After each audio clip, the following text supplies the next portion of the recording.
WHO world health organisation के अनुसार 90% बीमारियां साइकोसोमेटिक होती है और 10% बीमारियां फिजिकल होती है। साइकोसोमेटिक का मतलब होता है एक ऐसी स्थिति जिसमें मानसिक कष्ट किसी तरह से शारीरिक लक्षण में तब्दील हो जाता है।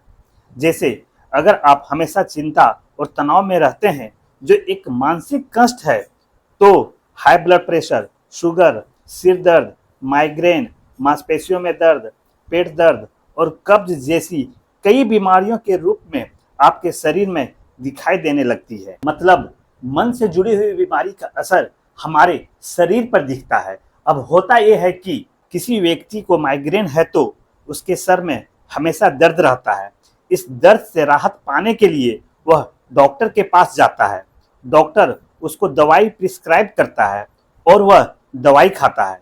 कुछ देर के लिए उसके सिर दर्द ठीक भी हो जाता है, लेकिन फिर दोबारा शुरू हो जाता है। मैं बताना ये चाहता हूँ कि माइग्रेन का रूट कॉज तो तनाव और चिंता है, और अगर तनाव और चिंता पर कंट्रोल कर लिया जा सके, जो कि संभव है, तो माइग्रेन अपने आप ठीक हो जाएगा। इस बात से तो आप भी एग्री करते होंगे कि मन से जुड़ी हुई बीमारी का इलाज मन के स्तर से ही होना चाहिए। लेकिन दिक्कत तब होती है जब हम लोगों को पता ही ना हो कि मन और मस्तिष्क में क्या अंतर है। मन और मस्तिष्क का रिश्ता गहरा जरूर है, लेकिन दोनों का स्वभाव, कार्य और अस्तित्व बिल्कुल अलग अलग है। इन दोनों को अंतर को जानना और समझना इसलिए जरूरी है कि इस दोनों का सही इस्तेमाल कर सके और अपने जीवन को बेहतर बना सके। मनुष्य के सिर यानी खोपड़ी के अंदर जो मांस और मज्जा की कोशिकाएं हैं, जिसे हम लोग देख सकते हैं और छू सकते हैं,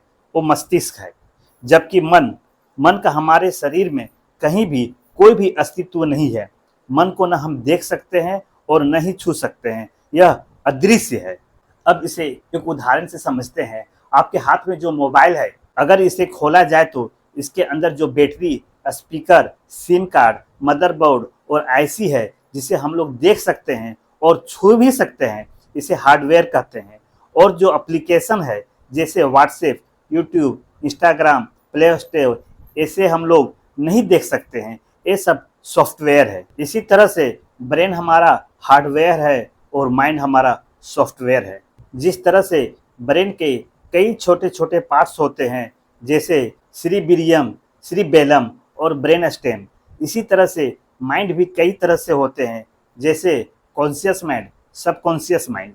ब्रेन हमारा शरीर को चलाता है और मन हमारा जीवन को चलाता है। किसी व्यक्ति के जीवन में जो कुछ भी हुआ और जो कुछ भी हो रहा है और भविष्य में जो कुछ भी होगा, सब के सब उसके मन पर निर्भर करता है। पहले हमारे मन में विचार आते हैं, उसके बाद वह वास्तविकता में परिवर्तित होता है। जैसे थॉमस एडिसन के मन में पहले बल्ब बनाने का विचार आया, फिर उसने बल्ब बनाया।